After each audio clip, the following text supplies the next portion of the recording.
Ron McCoy here, portraying everyone's favorite former educator, Rob McCool.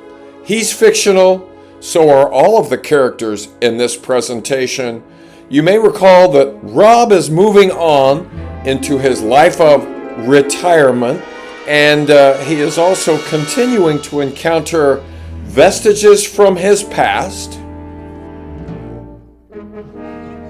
such as his fun and not so fun encounters at the Fall Festival. Yes, Rob is moving beyond his experiences in the classroom, and he is also traversing territory he never thought he would ever traverse. One of the ways that Rob is expanding his horizons is through the purchase of a smart watch. Prior to this, all of Rob's watches were pretty dumb, and Rob is always thinking, why didn't he buy a smart watch and maybe ask it for its advice prior to circumstances that have happened recently? You should have retired 2 years ago, you idiot. Back at the Fall Festival, Rob is traversing the sidewalk in anticipation of all kinds of great things, including the parade, when suddenly he sees the superintendent of the school district. Rob shades his eyes. However, the superintendent looks directly at Rob, beckons Rob over. Rob walks over, wondering what is going on. Does the superintendent have a weapon? Does the superintendent have a letter of reprimand? No, the superintendent smiles and says this. Some background information. Our esteemed superintendent started in the district 10 years ago. 10 years ago, Rob also received the SOAR Award. He was nominated by a colleague in his building. This was the first time the district had this award. And here is an actual photograph of Rob receiving the SOAR Award. It is framed because Rob's mom framed it and had it hanging in her computer room for almost 10 years. The nomination is at the bottom of the photograph, and this is what was written by that colleague nominating Rob for this award. So Rob has been an excellent example of teachers taking on the technology challenge. He has started a weekly online video newsletter and Twitter account for his families and the staff of Freedom Maples. He is an inspiration to me and many of his peers that are not as comfortable with technology. His attitude is contagious. So this is one of my first impressions of our superintendent, and this took place in September. I would not have won an award for getting my smartwatch synced with my phone, although Verizon did a very nice job with it. So I'm at the Fall Festival.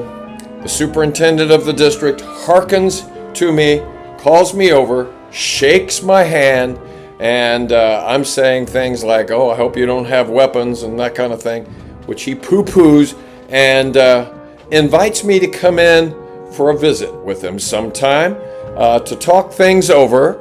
And Rob thanks him for that opportunity and is on his way. In all honesty, when the superintendent was so nice to Rob and wanted Rob to come in and meet with him, all kinds of notions were swirling around through Rob's head, and chief among those was, what if he wants me to return to Freedom Maples Elementary School and teach 5th grade? Oh my gosh, I envisioned myself back in my classroom. Rob happened to meet up with a former student while at the Fall Festival, and that former student was with Rob when the superintendent talked to Rob and invited him over and said that he wanted to meet with Rob. Then the former student asked Rob this question. If given the opportunity to go back and teach 5th grade at Freedom Maples came your way, would you say yes? Rob looks right at this former student and says, "That's a great question. I don't know." And no, I'm not going to put a funny image or a funny name on our superintendent, because our superintendent treated Rob with respect. Why does the superintendent want to meet with Rob? Oh, wait, I know. He wants Rob to make recruitment videos to entice people to join the world of education and specifically work for Freedom Public Schools. Backtracking, when Rob first resigned from his career, he was a bit at loose ends about how to fill his time. He goes to church each week and saw in the bulletin a write-up for a stress class, a class to help people who have stress. Rob, under stress? Well, a little bit, so he decided to give it a try. I'd say that the average age of the participants at this meeting hovered somewhere around 75 to 80. There was a man who referred to himself as an RVer, a man with bad hips and prostate cancer, an old deaf woman, and 2 soccer moms. There was also the leader of this meeting.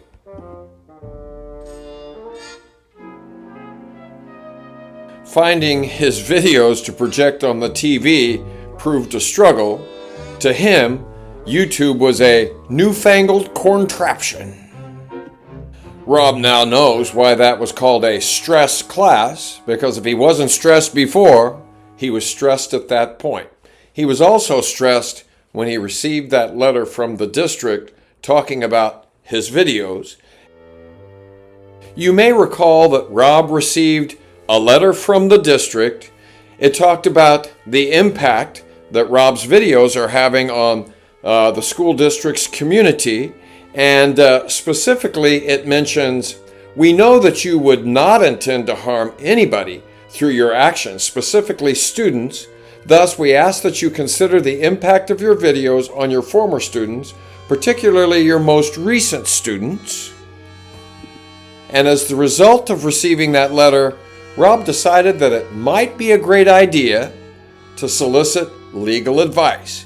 So he found a lawyer and headed up to the lawyer's office to find out what the lawyer's reaction would be to this letter of doom that Rob had received from his former district.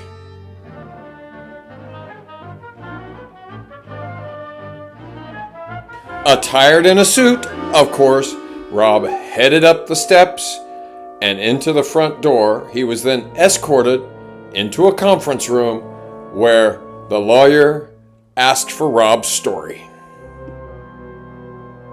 Rob shared in elaborate detail all about the letters of reprimand that he had received from his district over the last 2 years.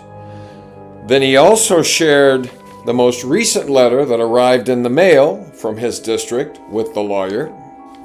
The lawyer looked right at Rob and said, to find out what the lawyer told Rob, and so much more, be sure to tune in the next edition of Rob McCool's Guide to Freedom. Along the way, Rob also receives a call from school district security with shocking news.